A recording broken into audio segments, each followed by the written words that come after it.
Cheguei à festa com Emiliano ao meu lado. Estávamos impecáveis, como um casal perfeito.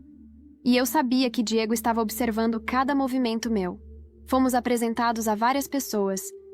Conversamos, sorrimos e fingimos que nada estava errado. Era tudo parte do show. No meio da noite, quando todos estavam relaxados e distraídos, Emiliano fez um gesto discreto para mim. Era hora de agir. Pessoal, eu gostaria de dizer algumas palavras. Falei, erguendo uma taça e atraindo-se a atenção de todos. Os olhares se voltaram para mim, curiosos e levemente incomodados com a interrupção. Vocês todos me conhecem como a namorada do Diego. Continuei, fazendo questão de olhar diretamente para ele, cujo rosto já começava a ficar pálido. Ou melhor, como a garota que perdeu a memória depois de um acidente. Murmúrios se espalharam pelo salão. Brenda estava imóvel ao lado de Diego, os olhos arregalados. Mas a verdade é que eu nunca perdi a memória. Continuei, a voz firme e cortante. Eu lembro de tudo. Inclusive da noite em que ouvi Diego implorar para Emiliano fingir ser meu namorado, só para ele poder me trair tranquilamente com a Brenda. A reação foi instantânea. Gritos surpresos, olhares chocados e Diego empalidecendo mais rápido do que eu poderia imaginar. Valéria. Diego tentou falar, mas eu ergui a mão, interrompendo-o. Não precisa se explicar, Diego. Todo mundo aqui já sabe quem você realmente é. E Brenda? Bem, você conseguiu o que queria. Não é? Continuei, sorrindo cruelmente para ela. Agora todos sabem que você é apenas um prêmio de consolação. Brenda tentou responder, mas a voz dela morreu na garganta. Diego olhou ao redor, desesperado, mas não havia ninguém disposto a defendê-lo. Emiliano, ao meu lado, sorriu como se estivesse apreciando cada segundo daquela destruição. E eu sabia que ele estava. Depois daquela noite, a vida de Diego desmoronou. A notícia da traição se espalhou como um incêndio, e ele foi praticamente expulso daquele círculo social que tanto valorizava. Brenda foi ridicularizada por todos os amigos, e a própria reputação dela ficou marcada para sempre. Quanto a Emiliano, ele continuou ao meu lado. Não mais como cúmplice em um plano de vingança, mas como alguém que realmente entendia o que eu sentia. Alguém que havia se provado diferente de todos os outros. No fim das contas, a vingança era apenas parte da história, porque agora, pela primeira vez, eu estava livre, e aquilo era o que mais importava. Ele tava chorando muito, falando que o papai tinha expulsado ele de casa, porque parece que meu pai chegou mais cedo do trabalho e acabou pegando ele vestido de mulher. Só que nós éramos filhos de pais bem conservadores, sabe? Meu pai e minha mãe eram da igreja, a gente foi criado dentro da igreja. E parece que ele não conseguiu explicar isso pro meu pai, só que eu não sabia de nada desse lado dele. Então eu fiquei chocada com o fato dele estar vestido de mulher e com o fato do meu pai ter expulsado ele de casa. Eu vi mesmo que tinha umas malas na sala quando eu entrei, mas eu não associei. Meu pai não tava em casa, minha mãe devia estar trabalhando, eu não associei que era algo relacionado a ele até entrar em casa e ver ele chorando no meu quarto. E ali ele começou a desabafar comigo, falou que ele sempre se sentiu diferente, que ele tentou a cura, que ele falou com o pastor, que o pastor disse que ele iria se curar se ele começasse a namorar, que ele namorou 3 meninas, mas que as meninas acabavam percebendo, né, que ele era feminino, que ele gostava do mundo feminino, que ele gostava de usar roupa feminina e que ele tinha essa obsessão por me reparar sem roupa, mas que não era nada relacionado a contexto. E sim, que ele queria muito ser mulher. Ele falou que achava que ele tinha vindo errado, que ele tinha que ser uma mulher também, e que ele adorava me ver sem roupa, porque ele adorava ver aquilo perto dele. E com as namoradas dele não era diferente. Ele falava que também gostava de ver elas sem roupa, mas elas não entendiam todo aquele fascínio dele, aquela coisa dele ficar fascinado. Achava que era relacionado a Deus. E não era. Ele disse que diversas vezes não conseguia. E aí as meninas acabavam achando que ele tava afim de mim, que ele tinha alguma coisa comigo, por isso que ele não conseguia se relacionar direito. Ele começou a chorar, falando que nossos pais não queriam aceitar, que ele não sabia pra onde iria. Só que eu já fazia estágio. E o meu irmão ainda não fazia estágio, porque ele tava estudando pra uma prova super importante que ele queria passar. E aí eu tomei uma das decisões mais importantes, tanto da minha vida quanto da vida dele. Eu falei, eu vou embora com você. Se eles expulsarem você, eu vou embora com você. O meu pai e a minha mãe não aceitaram, né? Eles voltaram pra casa, não aceitaram que meu irmão ficasse em casa. Então eu falei que eu ia embora e eles cagaram e andaram. Se você quiser ir com ele, você vai. Mas ele não fica na nossa casa. Eu tinha um dinheiro guardado, porque eu fazia estágio desde os meus 14 anos, então eu já tinha um bom dinheiro guardado. Nós alugamos uma casa, fomos morar, eu e meu irmão. Quando nós fomos morar junto, o meu irmão, ele começou a trabalhar também, independente dele estar estudando pra essa prova ou não. Ele começou a trabalhar. Ele se libertou, né? Nós fomos morar numa cidade bem distante dos nossos pais, porque realmente, desde que eu falei que eu iria apoiar, que eu aceitava meu irmão e que eu iria morar com ele, meio que a gente foi excluído da família, tanto eu quanto ele. Meu irmão se libertou atualmente, ele é uma mulher trans. Já se passaram 5 anos, né, desde essa situação. Nós vivemos muito bem, eu apoio ele me apoia, mas eu realmente sinto que o meu irmão, ele é a pessoa mais importante da minha vida e eu jamais iria abandonar ele ou deixar de apoiar ele por ele não se identificar com o gênero que ele nasceu. Então, assim, meu pai e minha mãe realmente abandonaram a gente nunca mais falou com ele, eles nem procuraram saber da gente e a gente segue a vida do jeito que. Lembrei de quando era meu aniversário e Brenda se ofereceu para tirar uma foto nossa. Eu provavelmente estava tão feliz quanto Brenda naquele dia. Brenda parecia triste. Que inveja. Espero que alguém me trate assim um dia. Eu disse a ela que ela encontraria alguém. Agora ela tinha encontrado. Emiliano pegou o celular da minha mão. Já chega. Você não tá aqui para tirar fotos deles. Ele jogou o celular para Diego, que o entregou a Brenda. Depois dos fogos, Brenda e eu fomos ao banheiro. Estava muito cheio, então eu nem entrei. Ouvi Diego e Emiliano conversando. Você e a Brenda parecem estar se divertindo. Faz tempo que você e a Valéria não se divertem assim, né? Disse Emiliano. A Brenda me lembra de como era quando conheci a Valéria. Ela é tão doce e atenciosa. É ótimo. Talvez você devesse deixar as coisas como estão. A Brenda parece ser melhor para você. Você sempre reclama. Valéria é teimosa. E isso te incomoda, certo? Provocou Emiliano. A gente tá junto há tanto tempo. Não dá pra simplesmente acabar assim. A Brenda já disse que não quer nada sério. Só quer aproveitar o momento e o tempo que passa comigo. De volta na casa de campo, Emiliano de repente me beijou. Então ele se afastou. Lilo, você sabe que é a melhor. Não se compara com ninguém.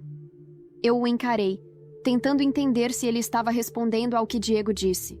Como ele me conhecia tão bem.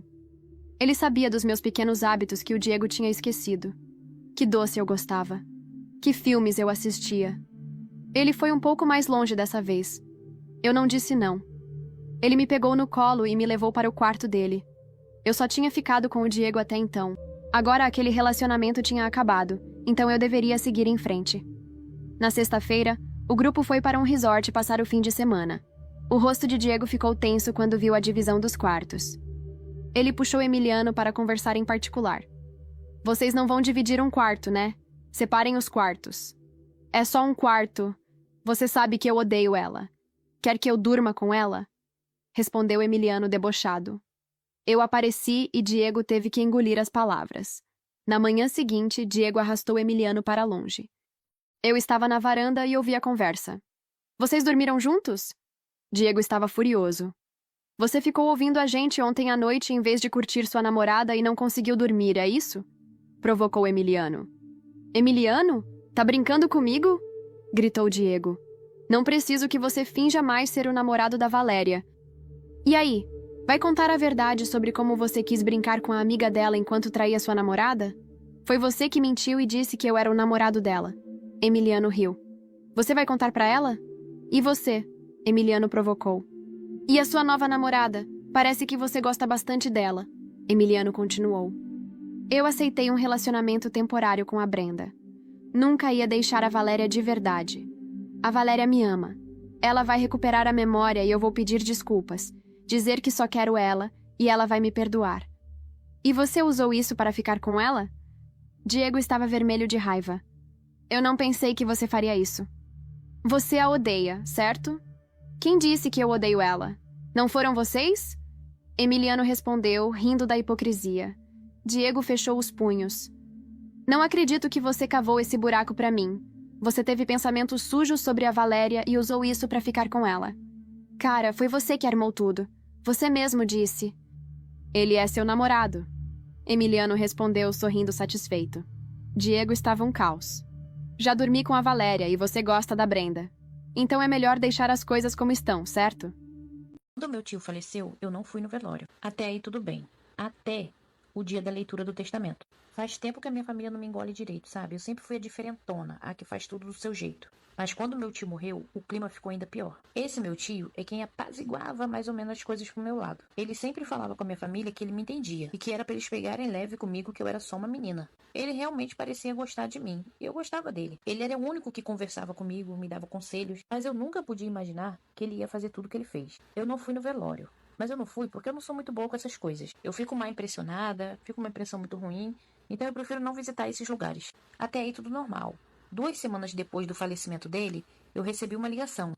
Um escritório de advocacia. Achei até que era engano, mas falou meu nome completo direitinho. Falou que ia ser lido o testamento do meu tio e que eu tinha que estar presente. Como meu tio gostava muito de mim, não que eu estava esperando que ele deixasse algo para mim. Mas eu imaginei que talvez ele deixasse lá uma bicicleta velha, alguma coisa que ele gostasse muito. Eu imaginei que talvez ele deixaria para mim. A coleção dele de violão, alguma coisa do tipo. Meu tio tinha uma condição de vida muito boa. Ele tinha uma chácara, 2 carros na chácara. Na chácara dele tinha cabeça de gado. Era mais um sítio. A gente chamava de chácara porque era mais bonito, mas era mais um sítio. No dia da leitura do testamento, a família inteira estava lá. Meu tio não tinha filhos, nem mulher. Tinha gente que nem com meu tio falava há anos e estava lá no dia da leitura do testamento. Quando ele começou a leitura, a minha mãe na hora começou a chorar. Disse que sentia muita falta do irmão dela e começou a dar um show e dizer o que aquele monte de sanguessuga estava fazendo ali. Você estava esperando que meu tio ia deixar alguma coisa pra eles, mas que era pra todo mundo ficar sabendo que meu tio não ia deixar nada. E que se alguém tinha direito, esse alguém era ela, já que ela cuidou do meu tio enquanto ele estava doente. Daí vocês podem imaginar, começou uma briga na hora da leitura do testamento. Um falando que tem mais direito do que o outro falando que tem mais, já que meu tio não tinha mulher e nem filhos, todo mundo querendo saber pra quem ele tinha deixado o dinheiro dele. Até que eu não sei como, mas essa briga chegou até a mim. E uma coisa que elas estavam brigando lá entre elas, virou uma briga com todo mundo, um acusando o outro. Até que uma das minhas primas se levantou e disse que não sabia o que eu estava fazendo ali, já que nem no velório dele eu fui.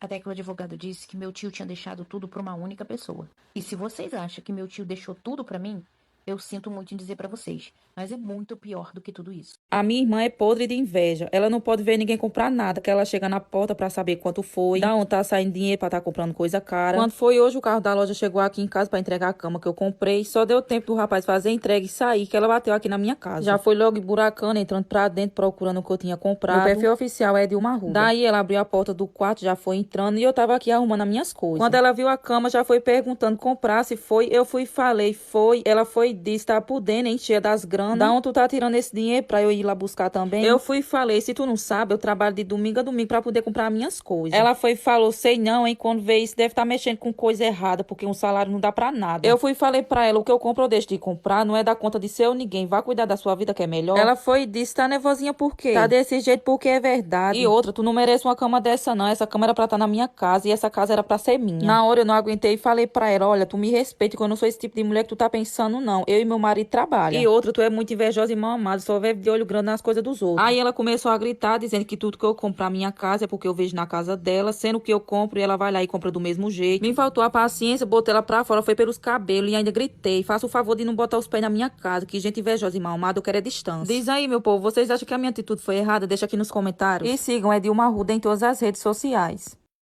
Eu e meu irmão, nós éramos muito unidos, né? A gente só tinha 1 ano de diferença. Então a gente fez tudo junto. A gente cresceu junto, a nossa infância foi junto. A gente dormia junto, apesar que na nossa casa tinha quarto pra cada um ter o seu quarto. Mas a gente realmente gostava de ficar o tempo todo junto. O tempo foi passando, a gente quase não brigava. Nós fomos crescendo. Eu me tornei uma mulher e ele se tornou um homem. Quando estávamos ali na nossa fase de 15 anos, eu e o meu irmão com 16, o meu irmão começou a pegar uma mania de que ele não meio que tinha noção da privacidade. Quando nós tínhamos 13 anos, a gente decidiu separar o quarto, né? Eu fui pro meu quarto, ele foi pro quarto dele, nosso quarto sempre foi juntos, mas aí com 13 anos eu já tava querendo minha intimidade, né? Ficar com as minhas amigas e tudo mais. Ele também levava os amigos dele lá pra casa. Não dava muito certo, a gente separou o quarto. Só que ele não tinha muita noção da intimidade. Ele entrava no banheiro quando eu tava tomando banho. Ele entrava quando eu tava trocando de roupa. E eu via que ele gostava muito de me ver sem roupa. E todas as vezes que ele me via sem roupa, ele ficava reparando demais. E começou a chegar um ponto de que eu comecei a falar, o que foi? O que você tá olhando? Só que ele era o meu irmão, ele era a pessoa que eu mais tinha intimidade. E ele sempre desconversava e falava que nada. Até que eu comecei a namorar. E aí o meu namorado começou a implicar com o meu irmão,